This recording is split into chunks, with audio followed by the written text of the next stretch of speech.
MA సోషియాలజీలో మనకు fourth paper వచ్చేసి గ్రామీణ నగర సమాజ శాస్త్రం. ఇందులో కొన్ని ముఖ్యమైనటువంటి ప్రశ్నలు పరిశీలించినట్టయితే, గ్రామీణ సమాజ అధ్యయనాల ప్రాముఖ్యతను వివరించండి. నగర సమాజ శాస్త్రం స్వభావాన్ని, పరిధిని వివరించండి. గ్రామీణ సామాజిక వ్యవస్థను వివరించండి. నగర సమాజంలో గృహ నిర్మాణ సమస్యలను చర్చించండి. భూ సంస్కరణ లక్ష్యాలను సాధించిన ఫలితాలను వివరించండి. పర్యావరణంపై సాంకేతిక ప్రభావంపై ఒక వ్యాసాన్ని రాయండి. గ్రామంలో నివాసాల ఏర్పాటు తీరుపై ఒక వ్యాసాన్ని రాయండి. నగర కేంద్ర వర్గీకరణను వివరించండి. ఇందులో మనకు 4 ప్రశ్నలు రాస్తే సరిపోతుంది. అలాగే పార్ట్ బిలో వచ్చేసి ఇది 6 మార్కులకు ప్రశ్నలు. పర్యావరణం, శ్రామిక శక్తి, నగర ప్రణాళిక, అల్ప సాంప్రదాయం, బృహత్ సాంప్రదాయం, పరిశుభ్రత, ఆరోగ్యం, వలస, మురికివాడల ఆవిర్భావం, ఉపనగరాలు, జానపద సమాజం. అలాగే గ్రామీణ సమాజ శాస్త్రాన్ని నిర్వచించి దాని అర్థాన్ని, స్వభావాన్ని వివరించండి. భారతదేశ గ్రామాలలోని ప్రధాన సమూహాల గురించి రాయండి. భారతీయ గ్రామాలలోని ఆర్థిక వ్యవస్థను వివరించండి. గ్రామీణ బాలకార్మిక వ్యవస్థ నిర్మాణాన్ని పరిశీలించండి. నగర సముదాయ లక్షణాన్ని పేర్కొనండి. సమగ్ర గ్రామీణ అభివృద్ధి దృక్పథాన్ని వివరించండి. గ్రామీణ సామాజిక జీవనంపై పాశ్చాత్యీకరణ ప్రభావాన్ని సోదాహరణంగా వివరించండి. వలస కారకాలను వివరించండి.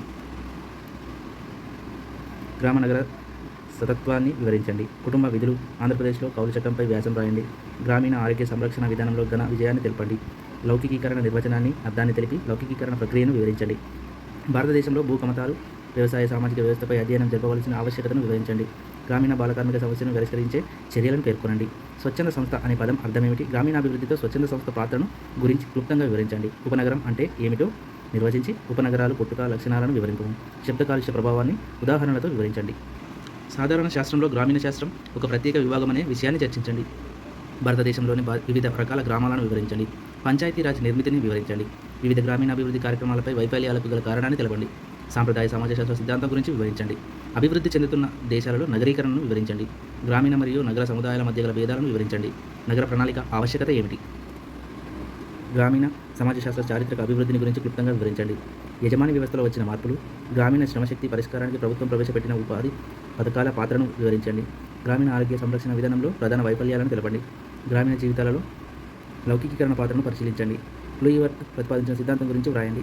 వ్యవసాయ సామాజిక వ్యవస్థను భూకమతాల సరళు, తీరు తెన్నులు ఎలా ప్రభావితం చేస్తాయి?